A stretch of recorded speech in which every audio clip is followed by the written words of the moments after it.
I want to start with this. You're wearing the Dodger blue sweatshirt.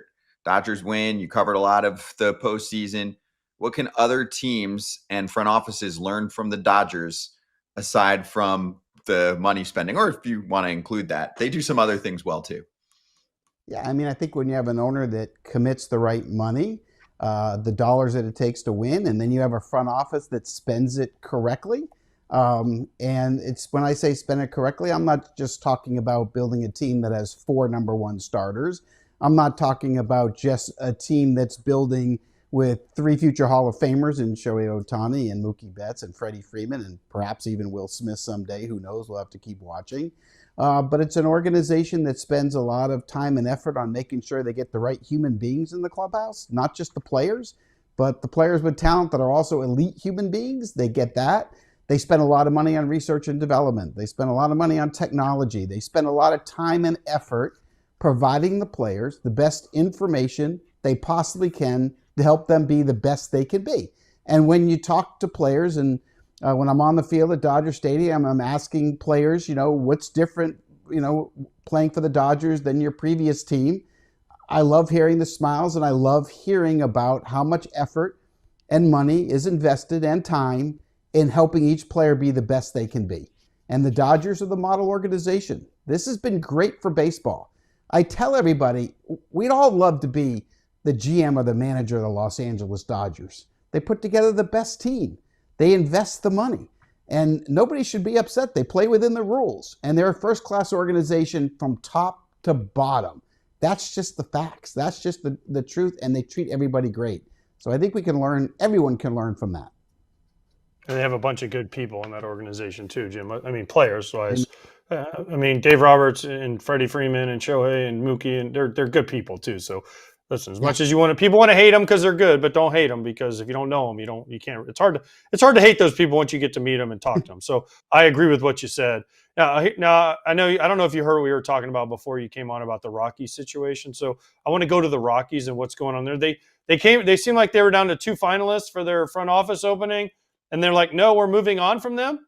What the hell is going on in Colorado? Can you explain what is happening? Because no one knows what's going on there.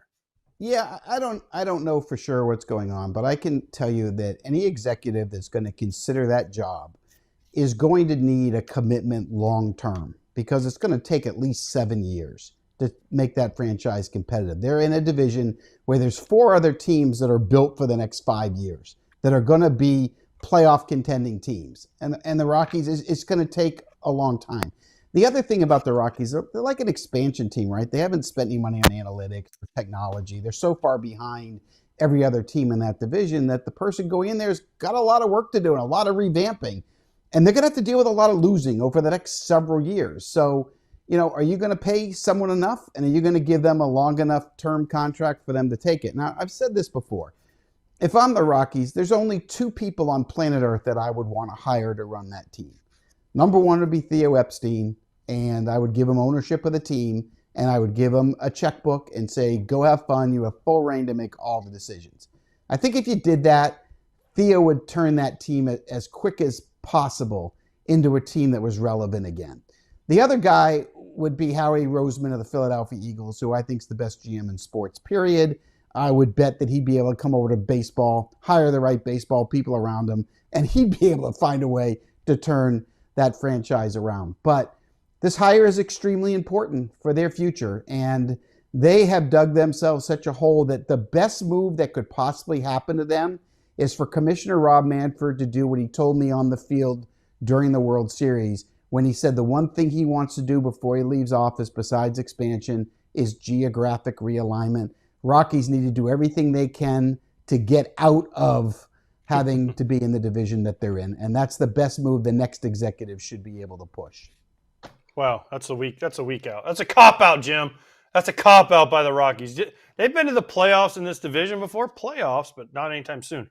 All right, I want to go to some other things, some other news here.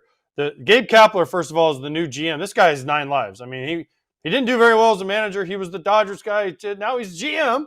Which is cool. Maybe he can show us him getting dressed all the time like he does on Instagram, where he's like, I'm getting ready for the day, and he's putting his whatever. And then the age of some of these managers, especially Butera, right? And then a 1-year deal for Suzuki, and then a 33-year-old manager, the game is changing fast, right? In front of our eyes. Yeah, AJ, it is. You just threw a lot at me right there. I know. I'm sorry, Jim. I'm fired up today. The World Series is over. I got nothing to do but talk to you. I love this version of AJ. I do. Yeah, so, I mean, look, for Gabe Kapler, Peter Bendix is making all the decisions, and he will going forward. Gabe Kapler can do a lot of the work between Bendix and the clubhouse and Bendix and the coaching staff, and he can talk to the other GMs for Peter. So, look, don't misunderstand what this means. Andrew Friedman runs the Dodgers, not Brandon Gomes. Dave Dombrowski runs the Phillies, not Preston Mattingly. But the GMs in those jobs can take a lot of the load off of the president, like Peter Bendix. So that's kind of the Gabe Kapler role there. But he's not going to have carte blanche to make any baseball decisions. Peter's going to continue to make, is what I was told. Now, in terms of what you threw at me, I love the Alvarez signing in Baltimore. I thought it was a good signing. I like the fact they went outside the organization. Alvarez has a tremendous reputation from a lot of people. I love the Skip Schumacher signing with the Rangers. Watching him with the Marlins that first year when he was manager of the year in the National League. He can develop players, communicates well, very good at strategy, handling a pitching staff. I think that was a good hire. We knew when they hired him a year ago that he was manager in waiting, but when Bruce Bochy's contract was up, and so that wasn't a surprise. Kurt Suzuki on a one-year deal, why did you take it? I mean, we're going to be doing this a year from now when Perry Manassian and Suzuki are fired at the same time. And the reason we were given that it's a one-year deal is because that's all Perry signed for? I mean, what does that have to do with it? It's embarrassing. It is. Sorry, don't like it. The Blake Butera one is the one that caught me completely off guard, and I'm open-minded. Look, there was a time where I was the youngest GM in baseball at 31. So I think you have to keep an open mind and give him a chance. I think the one part that would be concerning for me is you're having a rookie GM and a rookie manager, two of the youngest in those roles. I know my first year was a huge learning experience. I thought I was ready. I wasn't ready. I had a rookie manager at the time. That's a tough formula to have. Now, Nationals, there won't be high expectations, but at the same time, that's the one I'm going to be watching closely. And in terms of the Giants hiring of Vitello, I actually love it. I don't know if it's going to work. I'm fascinated to see how it plays out with zero professional experience. But the one thing I've learned in the last year, I trust Buster Posey. I trust his decision-making. I like the Adames signing. I like the Devers trade. I like the trade with the Mets. He's won 3 world championships. He knows what it takes to manage.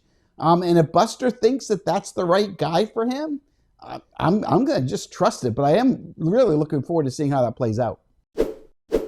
FT fam, if you want more information about Superpower, I have real-life customer Erik Kratz with us right now to explain how you're basically getting the pro experience available for everyone. $199 is the price, and that's a discount from Superpower. That's a discount from everywhere. You get so much information from your lab test results. Christmas is coming up here soon. You can give this gift to somebody else. Health is the gift that keeps on giving. Your blueprint activated with Superpower. Not only did Superpower reduce that price to what Kratz is talking about, just $199, but for a limited time, FT fam gets an additional $20 off with code TAKE20. Head to superpower.com and use code TAKE20 at checkout for $20 off your membership. After you sign up, they're going to ask you how you heard about them, and make sure you mention FT to support the show. Stop only reacting to health problems and start proactively improving your health based on real personalized data with Superpower. Delve into the Blake Butera part of it, because you were a 31-year-old GM. You had a rookie manager. What are some of the problems they're going to run into that they have to learn from your experience? Yeah, so, I mean, the first part is just when you're sitting in the GM seat for the first time and everything is on you, that's a big enough job as it is. You combine that with a manager who isn't ready to be a major league manager, who's dealing with everything. That's even more of a burden that's put on top of you. And there's just so much to it. And as you guys know, that first year you're a big league manager, the game's fast. I mean, you better have experienced coaches near you, and you better hope they're in your ear helping you. But it goes fast. A lot can go wrong. And it's kind of just overwhelming. And I just, my own personal opinion, if I was an owner, if I'm going to have a rookie GM, which not opposed to it, that you have the right guy there, I would like to have an experienced manager that's won before, so that you don't have any development issues for that person in that job. It's very tough to develop both of those positions at the same time when you're running an entire franchise. It's just, there's too many mistakes that can happen. And in this day and age, there's so much to do. They're really hard jobs. And look, I'm not saying it's not going to work. I hope it works. I'm fascinated to watch it, but I'm not sure that was the right hire for where they are right now. Last offseason, we were talking about, hey, you know what? They need that Jason Worth type of signing. Maybe it's Pete Alonso, maybe whatever it is. Hiring both of these young guys, doesn't that just completely preclude them from having any kind of free agent presence? Because what free agent is like, hey, you know what? Unless they give Jason Worth type of excessive money that no one else is getting, obviously you can go anywhere for the extra money, but doesn't that just keep them off the board for any of these free agents who are like, yeah, I'm looking to definitely make my mark?